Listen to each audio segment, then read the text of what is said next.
আজকের এই ভিডিওতে আমরা কথা বলবো এমন একটি দৃশ্য নিয়ে যা ইতিমধ্যেই সামাজিক যোগাযোগ মাধ্যমে আলোড়ন তুলেছে।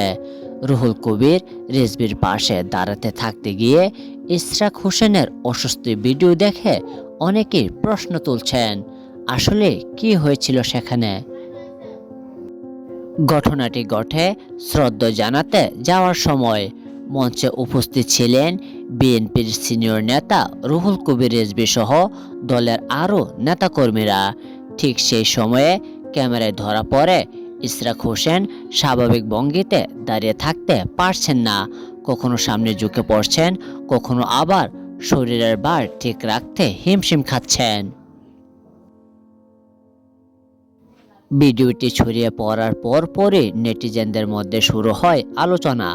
অনেকে বলছেন ইশরাক হোসেন শারীরিকভাবে অসুস্থ ছিলেন, আবার কেউ কেউ বলছেন দীর্ঘ সময় দাঁড়িয়ে থাকার কারণে এমন পরিস্থিতি তৈরি হয়েছে। তবে এই নিয়ে তখনই কোনো আনুষ্ঠানিক বক্তব্য পাওয়া যায়নি। পরবর্তীতে বিষয়টি ব্যাখ্যা করতে গিয়ে ইশরাক হোসেন জানান, ভিডিওটি একটি নির্দিষ্ট অংশ কেটে নিয়ে ভুলভাবে উপস্থাপন করা হয়েছে। তার ভাষ্য অনুযায়ী তিনি সম্পূর্ণ সুস্থ ছিলেন এবং বিষয়টি অযথা বিতর্ক তৈরি করেছেন বলে জানান ইশরাক হোসেন।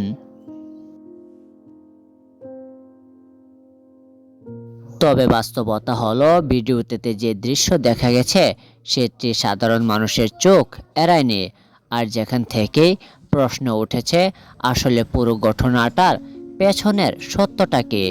রাজনীতিতে এমন মুহূর্ত নতুন কিছু নয়।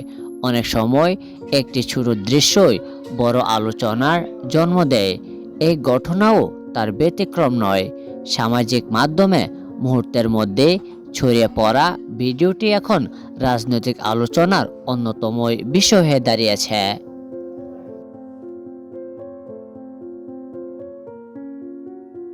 এখন আপনার মতামত কি?